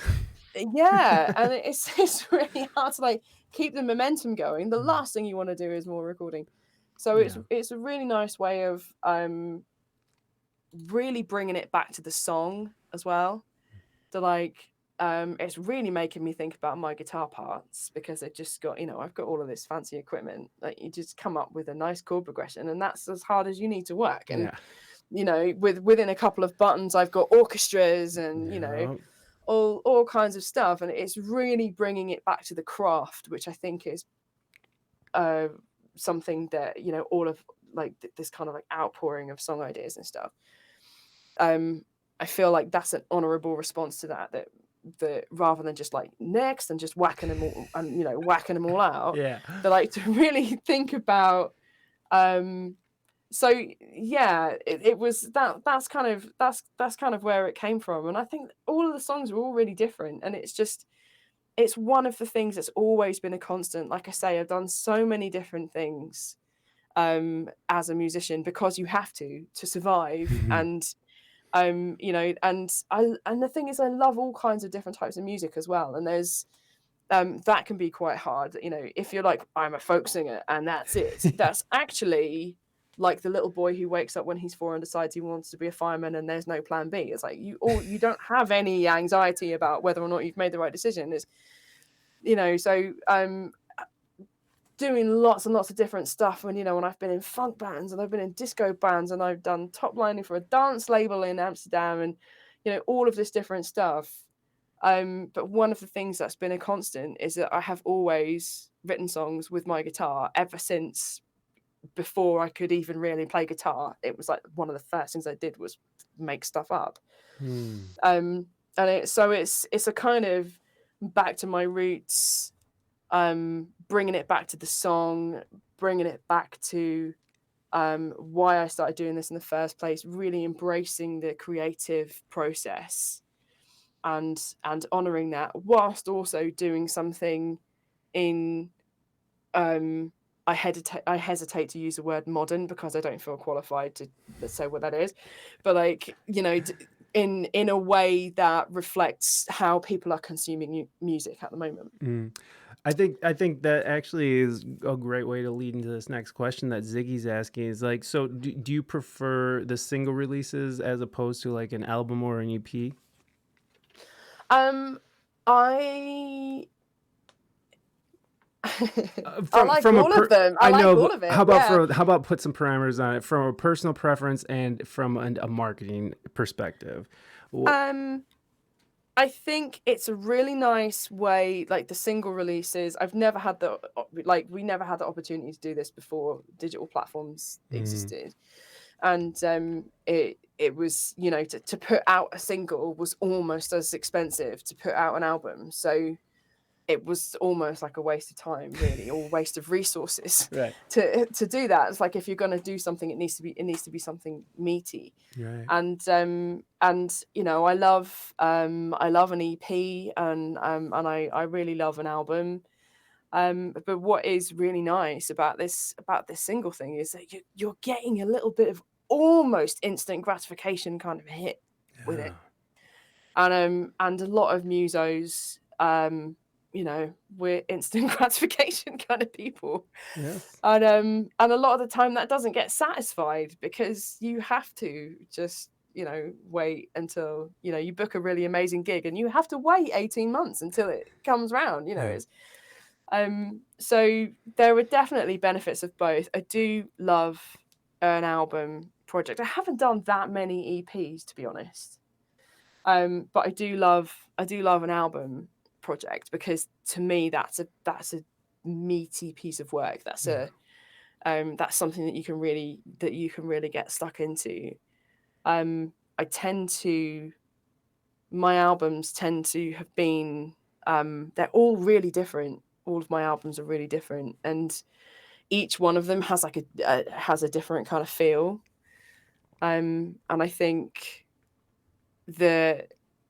that's where I like to go with an album, that it's like it has a there's a cohesion about it. Like my favorite albums, I fell in love with my parents' record collection when I was really young, and my favorite album, some of my favorite albums were like the B-side to Abbey Road, Mm-hmm. where it just goes from, for if anyone listening hasn't heard it, go and listen to it, and all of it I with agree. headphones. Yeah, with no distractions, no phone, no telly, just sit down and listen and pay attention, because it's amazing. But like it goes from one song to another to another to another, and it takes you on a journey, and you go on that like on a journey with that story. And I think an album is Yeah. a really lovely art form to explore that kind of thing, rather than it being, these are the most recent 10 songs I've written. Yeah. Yeah. Hold No. on. But it's an interesting question. Thank you. That's made me think about that, actually. Well, you know, Yeah. like right now, I mean, I just got an email from CD Baby talking about like, and CD Baby is like a music distribution for anybody listening that doesn't know. You can put your music on there and they'll send it out to like Spotify and Apple Music and all that stuff. But CD Baby sent me an email, and I've also noticed this trend is that it's like they're saying from a marketing point of view, singles are great, because it keeps people coming back and keeps like the audience knowing that something's coming more, and not just like an album dump and then, you know, a year later. And then they're saying to that you can release a single and then release it under the same number. I forget what that number is called, but if you keep releasing it under the same number, eventually each single will add up into an album. And then, Yeah. so by the end of the year, you'll have an actual album already done, which I've heard that is some ways to do it. Now that's just from a marketing point of view. Take it for whatever it's worth, but you get a lot of hip hop rapper guys who are doing this and finding success Yeah. And make sure, guys, clicking on those links that I just dropped in the chat there, make sure you go and check out her music. You can follow her on Twitter and Instagram. Make sure you follow her up and stay up to date with her. And if you're listening on the audio end, make sure you go in the show notes and click around and support your girl, because she's doing some amazing stuff and some amazing work. Thank you. That's awesome. Yep, That's hip really hop cool. rappers. That's right, Morby. What's your favorite song of yours? What's your favorite song that you've written? Oh, wow. My favorite song of mine. Hi. That's a tough question. I think How about the latest single? the latest. The You latest. know what? It is one of my favorites. Really? That's awesome. The most recent one. It's quite quirky and it's quite different. And I think it's just like getting into Ed Sheeran allegedly said that songwriting is like turning on an old tap, that like an old faucet that you haven't that's been turned off for a long time, and when you first turn it on, what comes out is all, you know, brown, muddy water and stuff. But the longer you leave the water running, the clearer it gets. And like whether or not he actually said that, I like the image of it. And Yeah, I do too. and I think where I've been concentrating on making the guitar parts interesting, because the other thing is like being in a band with John and Chris, they're both so amazing. They're such amazing musicians. I haven't had to do a lot of playing, really. It's like I haven't had to work very hard with my guitar just show up parts. with a mic. I show up and I sing and I play some chords when John's having a noodle, and like, you know, I never ever thought I would be good enough to be in a band with these guys. And I mean, you know, Chris is amazing. Chris was on tour with Billy Ocean. Oh, cool. He was Billy Ocean's musical director when Really? he was 19 years old. Caribbean Queen. Yeah, and he was 19 years old, and the rest of the band were twice his age, and they all hated Holy him. shit! And it's like, you know, he's amazing, and I'm like, oh my god, I'm on tour with Billy Ocean's MD. Shit, yeah, we need to get Chris like, on the show. We need to talk his ears off. He was around. Oh, it's he's gone. We'll talk off there. Because I mean, he's got a lot of really good stories. Yeah, bet. we can, if you want to do this again, we can bring. Oh Chris. yeah, for sure. Yeah, we could have you both on. It would be fun to have like a little husby wifey thingy. When will you be on Twitch? Is what Moving Dutchman wants to know. We did one. I have got a Twitch. We did one thing on Twitch right at the beginning of the pandemic, and I think there was just so much going on. I couldn't really get my head around I it. know it's so Um, confusing. yeah, it's but yeah, I think there's one broadcast. Like, all of my social media is DL Music UK, Oh, let's see. DIELLE, Let me see if I can. DL Music UK, and I think I mean, yeah, I haven't looked at it since like April 2020 or whatever it was.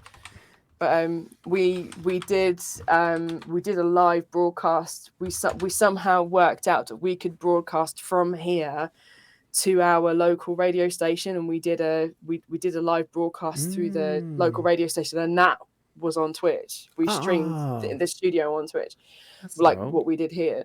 That's really cool. Well, there you go, Moving Dutchman. She's already on Twitch. All right, so eat it, eat it. Yeah, I can don't we know what that listen means to for a you song? guys, but thanks for asking.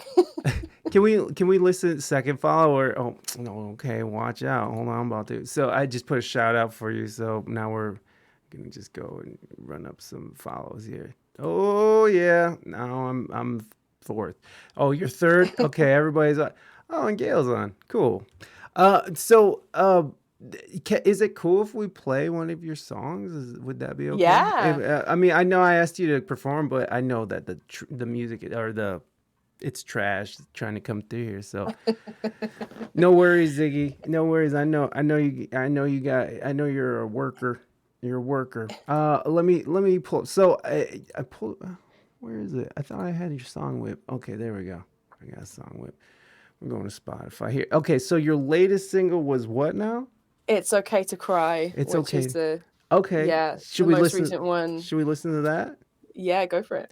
Okay, so we're gonna listen to DL's latest single off of the One Girl One Guitar project. Are you calling it the One Girl? I'm calling it a project. Yeah. Okay, sweet. And you can definitely find that in the show notes. So go and give it a listen and enjoy. Oh, I'm gonna turn this up and turn this down so I don't blast people's ears off. All right, here we go. I think.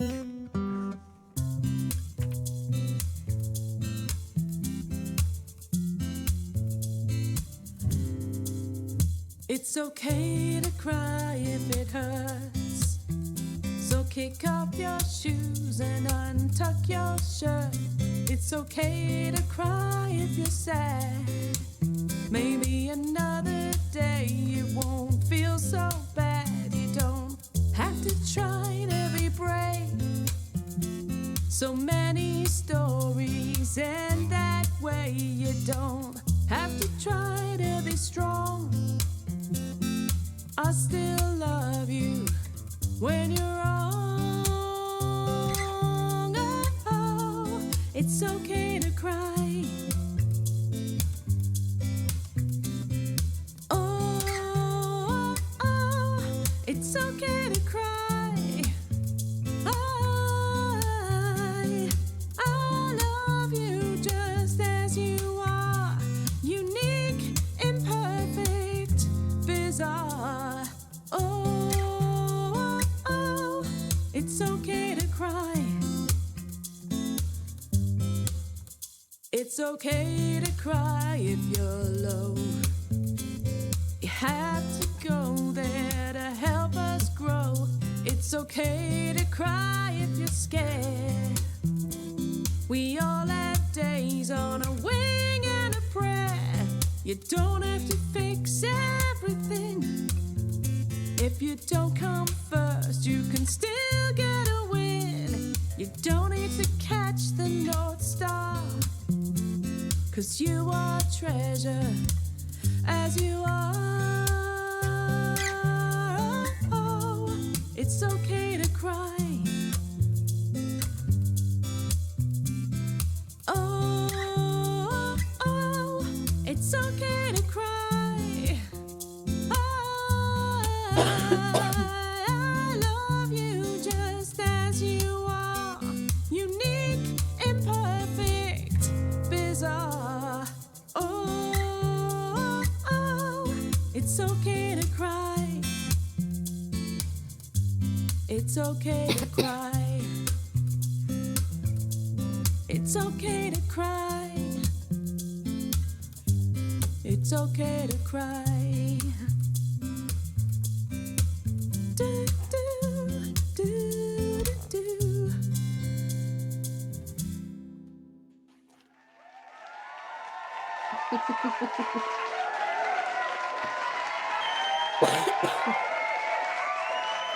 They love you.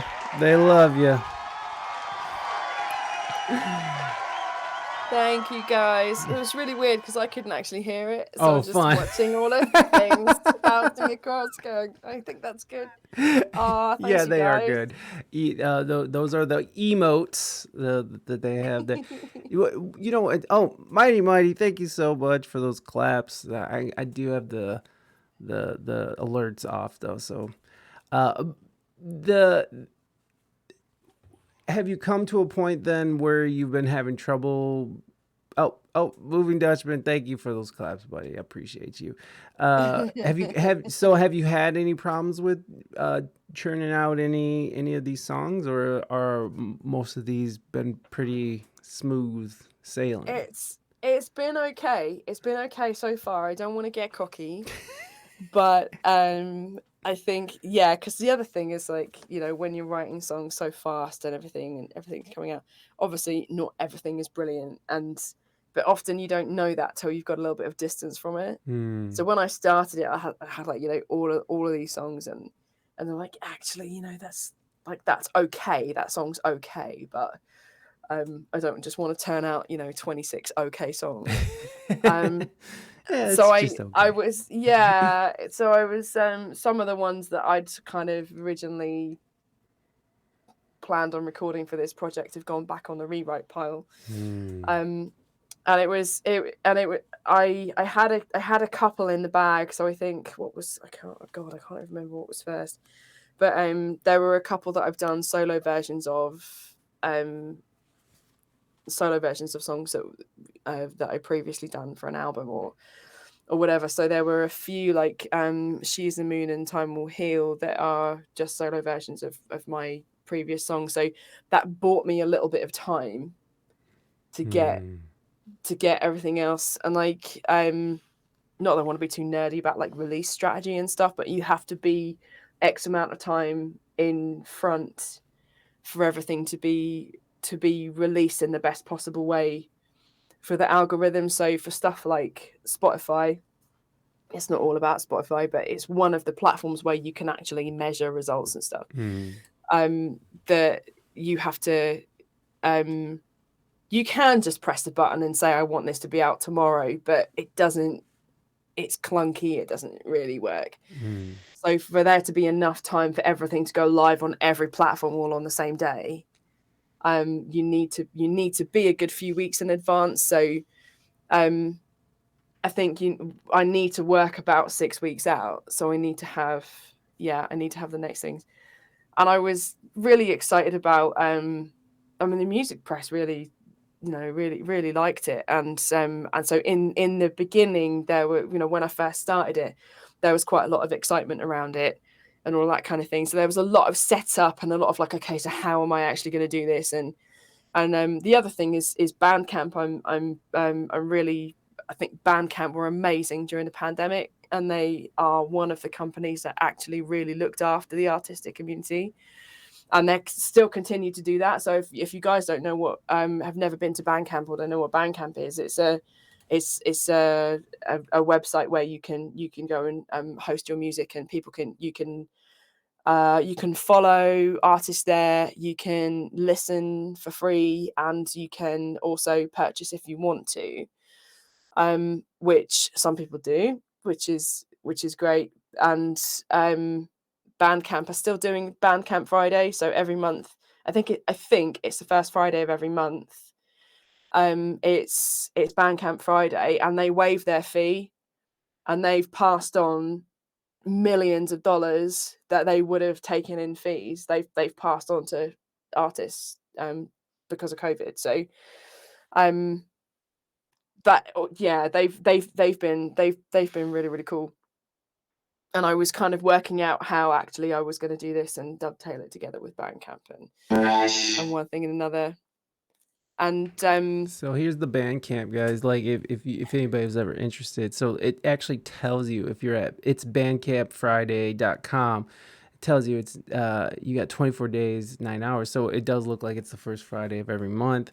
right. And if you're ever wanted to buy from an artist, it's always best to get it on those days because the whole sum of the money goes directly to the artist, which I agree. Bandcamp was amazing, and they also partnered with Twitch along with SoundCloud, and there were some other ones, Yeah. and they ended up giving affiliates if you had a membership through Bandcamp or if you had like the pro membership for Stream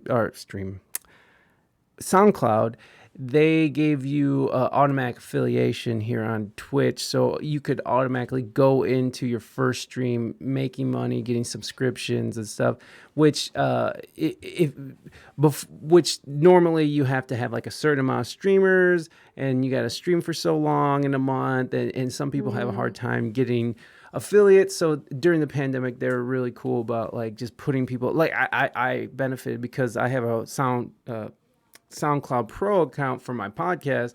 So I was able to walk right into Twitch and start making money right away. That's not what happened, but but still the opportunity was there. And after a little while, you start building a community, and people come by, and it's awesome. Like I really do love the community building here on Twitch. And the other one that's really coming up really hard right now that I see lots of big Twitch streamers going to simultaneously is TikTok. Are you in the TikTok universe at all? Yes, I am. Again, I was a bit slow to the party. Oh yeah, me too. And I've just started using it really for One Girl, One Guitar. It is a little bit confusing because obviously, well, it's not obvious. As well as this, I'm still recording an album with my band. I'm still collaborating with other people. So Chelsea Coy, who she is fantastic singer-songwriter from LA. She's had an album out, an Americana album out.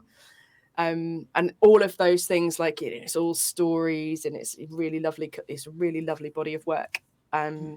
Her band is called Single Girl, Married Girl. Is that who you have a video out with? Yeah, oh, we yeah. did. I got Peace. We write together, and I got Peace, and we wrote this kind of like calming mantra meditation-y type thing. Beautiful harmonies again. Yeah, great harmonies. I love harmonies. Yeah. Yeah, that's really a massive motivator for me, which actually was one of the hard things about the One Girl, One Guitar thing. Because I mean, some of the stuff that I did on my most recent studio album, which is Together, some of the stuff I've got like 200 banks of vocals on it. Were you mixing and mastering all that stuff yourself, or? Yeah, I kept crashing the computer. Ooh, I bet, man. Like, doing it, that's massive, man. Like, Already a Hero. We had 2 choirs. Wow. We had 2 different choirs and like loads of those. So actually, to be really strict with myself about like, no, there's no backing vocals because it's just one voice. Like, it's got to be enough. Right. Well, I noticed there was a shaker voice on that last one, so I mean, it's not technically one girl. It's one girl, one guitar, and one shaker. No, but I can actually do that. I can play the shaker. Can you? Do you play it with your foot or something? How you do it? Yeah, I've got. I think I would probably struggle with that percussive slapping thing and the shaker. I probably do need another hand for that. But well, grow another hand. Something I used to do a lot actually when I was playing on my own was that I had a big bag of percussion and I would chuck stuff out into the audience. So like, idea. I think that's how I'm gonna get around that. You guys play. Yeah, the next one that's coming out is a Christmas song, and that's got Jingle Bells on it. Oh, well, that's nice. I mean, I can do that. I can hold I can strum and hold the Jingle Bells at the same time. Okay. I do that a lot. Well, are you gonna do it for the recording? I didn't do it for the No, recording. it's fine. Yeah. Of course, that like, why would you? Why would you put yourself through that kind of nightmarish Yeah, I hellscape? mean they're not all live. The first one actually, Here Is My Heart, was live, and I mean like live in the studio. But there's a video for that, and I was just making a video, but I wanted studio quality audio to go with it. And it was just it was really popular on Facebook, and I just thought, I'm just going to release this, I'm just going to release this as a single. And that's another one of the things that kind of kickstarted like when I started it and all of that. Did you ever do that? I'm sorry to just abruptly change subject, No, go but on. did you ever do like the pub circuit and stuff, like play it, like when you were talking earlier about like doing those art centers and theaters, like, because those are places where people come to like experience art, right? But at the pub, it's a totally different vibe. People are coming there to like get laid, watch the game, be loud, be rowdy, and you're trying to sing your song. And that's another reason why, because I do have opportunities to go out here around town and play, like, play top 40 or play cover bands and do that. I can do that if I wanted to do that, but like since the pandemic, I've completely lost interest in even doing that. And I have a day job now, so I don't need to like go out and hustle my, my skills. Through that, yeah. But I don't know, like, there's something about the bar scene, man, I've just gotten way over. I think it's a rite of passage. Yeah, and I think you're right. You definitely learn a lot doing gigs like that. You do. Yeah, you have to you learn how to respond to an audience and read an audience, and sometimes how to get out alive and and stuff like that. Yeah. Sometimes what it feels like when you're singing to people who really, really, really wish you weren't there. And stuff like that. And yeah, it's a great it's a great learning experience, and it's a great way of getting better as a musician, because quite frankly, if you're not a brilliant guitarist, it doesn't matter if everyone is pissed. Like, if you're singing to a room full of drunk people, they're much less discerning about whether or not you got your guitar parts right. And that's not to say that if they notice, they're not going to rip into you like you wouldn't believe, because they will, but they're just much less likely to notice. Yeah. And there's so many times I used to teach people that, like, if I messed up this part of the verse here, I would do it again so that everyone thought that I'd done it deliberately the first time. That's the rule. That's the golden rule. Yeah. Pretend that you did it. Pretend that you meant to do it. But it's jazz. Yeah, it's it was, I mean, I was lucky, really, that I started doing that when I was really young, and I've been through phases of like being in a lot of pub bands, and just because, I mean, just because it's money, just because it was easy money. And wait, did you do that? Did you ever? So did you work in London a lot? I have played in London, but I don't live close enough really for those kind of gigs to be financially viable. But a lot of there's a lot of around the south, really. So I'm in Hampshire. Okay. So if you look at a map of the United Kingdom, which we are going to do, there's at the bottom in the middle, there's a little island called the Isle of Wight, and I'm just on the mainland side. Let me see if that. Oh golly. So can you see right at the very bottom? So down here. So right on the south coast, there's a tiny little island called the Isle of Wight. That's it. So I'm on the other coast. So if you come to the mainland, like opposite the Isle of Wight, I look out to the Isle of Wight. Oh, okay. So that's where I am. But across the south coast, there's nice. Okay, so I see. Yeah. I think it's like I think that everyone just assumes that England is London, or at least everyone in America does. Yeah, I mean, I was like, I'm so London, huh? Well, kind of, but no. it's close enough. It's close enough that when I need to go, I can go. Yeah, And yeah, I'm very lucky really that the vast majority of the gigs that I've done in London have been artist gigs. So it's like, nice. artist showcases and stuff like that. I'm Yeah. not Mustang Sally for the people of Soho. No, let's hear Brown Eyed Girl again. Um, Yeah. no, it was because I lived in San Diego, which is just south of LA, and it's like, everyone just thinks California is Los Angeles, so which is Yeah. it kind of is, but but yeah, just going up there and into the beast, into the mouth of the beast is always just. It always Mm. made me uncomfortable. I don't know what London is like. I've never been to London, but like it just big cities make me super uncomfortable. But I thrive in that, so I don't know. I'm just that person though. Yeah, I actually have family in San Diego and I love San San Diego. Diego's amazing. And yeah, and before the pandemic, actually I stopped going so frequently Hmm. a little bit before that because of I'm trying to reduce my carbon footprint, but Hmm. I would be over to LA a couple of times a year for work.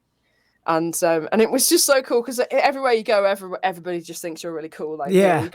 you go to LA and you've got a British accent, and everybody thinks you're really cool. And then we go to, and then, we work all week, and then we it was so cool. We rented a car and then drove to San Diego to see my family for the weekend.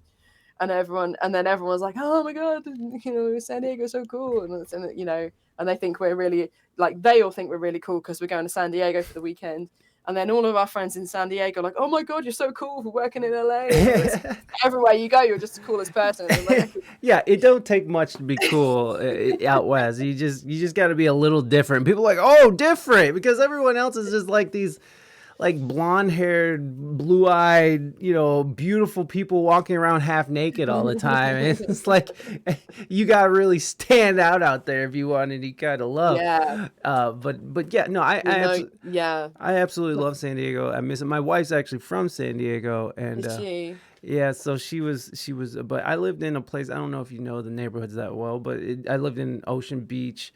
Oh, okay. Yeah, for like 13, 14 years, and then Oh moved back man, to Ohio, which is, I could so live in San Diego. I love yeah. it there. Well, I mean, I Yeah. don't know who can live out there anymore. Like, I wonder how my musician friends are even. Well, I know how Mm, they are. They have lots of day jobs, but mm, but it's tough. It's tough right now because of just rent and. I mean, you can't. No one. If you're a musician, you can't buy property in San Diego. You know what I mean? There's no.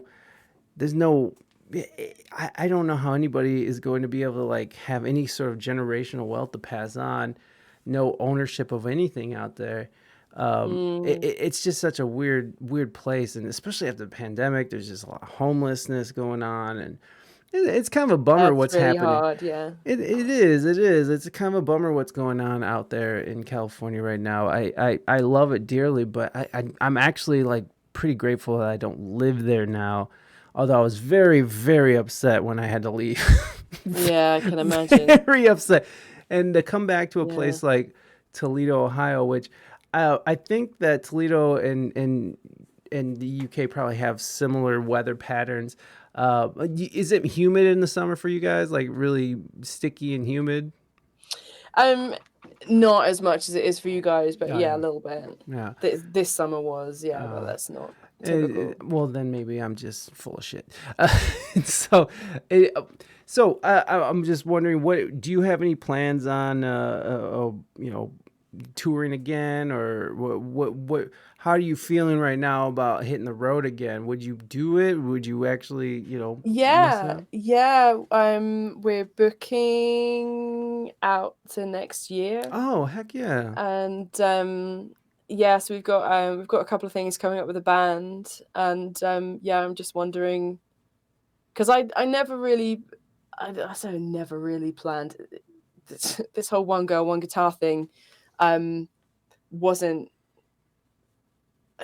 I didn't think about it more. I honestly, it was an idea that I came up with in about 5 minutes, and like, okay, so I've just, that's just written off the next year of my life. But I didn't go into it with a plan to like go out and start doing solo gigs or anything like that. I think some of my Twitter followers were a little bit like, "What happened to the band?" No, they're still there. I swear. It's okay, they're still there. Yeah. But some people have been making noise about like booking me for solo shows, and I guess what would be cool is to do is obviously I want my cake and eat it, is to maybe do both. That I could do maybe like a half hour, one girl, one guitar slot with, and then have the rest of the show with the boys. So that'd be cool. Yeah, that sort of thing would be cool. So it's all quite flexible at the moment. One thing that's happening that I never thought would happen ever again is that the folk scene are starting to get interested in me again. I think I mortally offended them a long time ago with drums and electric guitars and stuff. Is that what happened? I mean, why is the folk scene so quick to reject? I mean, like, even thinking back to like, when Bob Dylan got booed for coming out with electric on stage, it's like, wow. Yeah, and there were so many like really cool folk rock bands, and like the Levelers, who are all like, really electric and stuff like that. I don't know. I think it was just I think there's something there's definitely something a little bit more poppy about not, I guess they weren't folk songs on electric guitar. There was also like, the kind of, poppy elements of what I was doing, and I'm talking like years ago. This was years and years ago, and I think I was when I started playing on my own when I was a kid. That because I had an acoustic guitar, I just kind of got shuffled off to the folk scene, and people started calling me a folk singer. So I started to like, okay, maybe that okay. I'm okay. I'll go along with that. But, without really realizing that I'm not really a folk singer. That I think there are some types of there are some genres of music where you have to be in it with both feet, and I think folk is one of those, and I respect that. But they do seem to be really into. They do seem to be really into what I'm doing at the moment. So well, that's great. And like, yeah, and every now and then the boys and I get booked to play at a folk club, and we go where we're asked. Like if people want to book us, then we'll go there. If people want it, we're not precious. What is important to us is that we put on a good show, and that whoever is there has a good time. Like, we want people to feel like they've come to a house party with us, and that we're like hanging out and we're just mucking around and having a good time. So sometimes that happens at folk clubs, and certainly here in the UK, the folk clubs vary wildly from one town to the next. So yeah, I'm definitely open to it, and there's noise starting to happen about maybe me doing some solo shows and stuff. But what are Starlight shows? Solo shows. Oh, sorry. solo. Okay, sorry. Yeah. My bad. Sorry, beg your pardon. Yeah. Go labeled folk scene. Yeah. So yeah, it's it, like I say, I hadn't planned to go out and start doing solo shows. But I'm open to it. Yeah. So why not? Yeah. Well, Dee, I have had such a wonderful time chatting with you. I know we got super into the music stuff. I mean, but I love that. I love that you have such a great way of approaching it, and you have like the working woman's passion for it, and I respect that. Like, someone who is just like all in, and yeah, like, Thank you. constantly it's on your mind, and it's beautiful. It's great, and I appreciate you coming on the show and sharing your thoughts with us.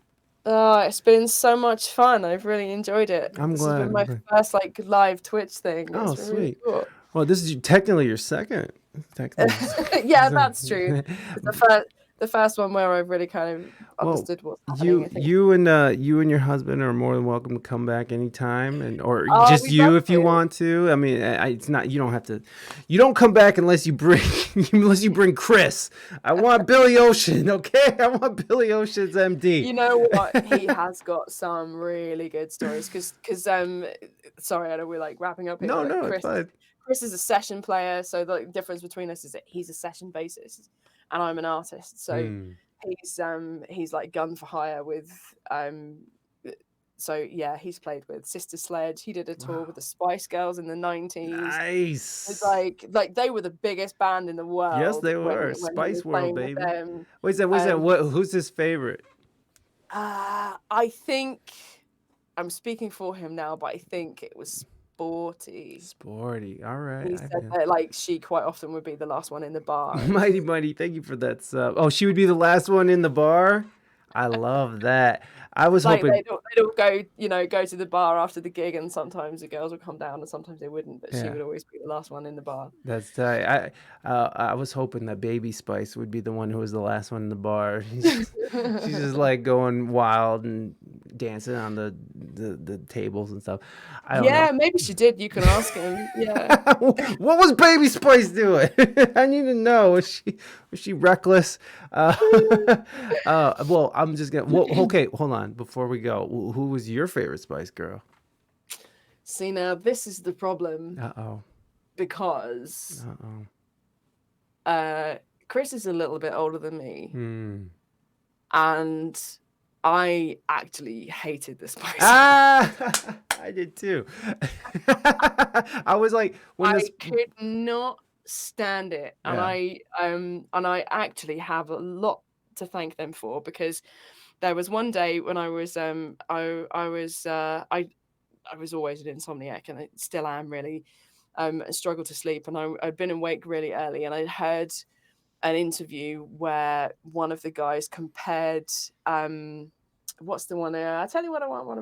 Wannabe. Oh. With they compared Wannabe with something with like the White Album or something, for like the Beatles had done. What? And I was like, this is absolute horseshit. What? Like I'm not living with this. And they were talking about how influential they would be, and that in 20 years time we'd still be talking about them. And I was like, this is absolute crap. I'm not having this.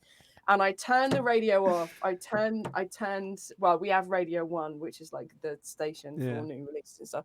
And I turned it off for about 10 years, and I didn't listen to anything else. And I retreated to my parents' record collection, and I listened to the Hollies and the Eagles and the Beatles and Labby Sifri and Bob Dylan and Joni Mitchell and Carole King and Paul Simon and all of this. And that's where I got this love of the craft of songwriting. So actually, I have two things to thank the Spice Girls for. Is thank you for driving me to my dad's vinyl, and secondly, for a really lovely husband. There it is. Like all of these years later, I was like, and now I'm married to their bass player. And we're still talking about the Spice Girls 20 years later. And we are. That's the thing. That's the rub, is that we are still sodding well talking about the Spice Girls 20 years later. Everybody, they were quite, they were influential, and they were. Hey, all the screaming I can take, really. Well, I appreciate that. And everybody, make sure that you're going and clicking on those links in the chat. And if you're listening on the audio side, make sure you're in the show notes and clicking on those links and staying up to date with what DiElle is doing out there. D, thank you so much. You are welcome back here anytime. Everybody, put your hands together for the fabulous DiElle. Thank you so much, D. Thank you, guys. It's been a blast. All right. Peace out. I'll talk to you soon. Cheers, you guys.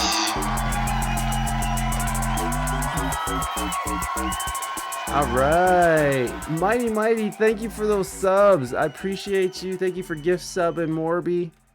And thank you for gift subbing. Who else was that? Mandreeb.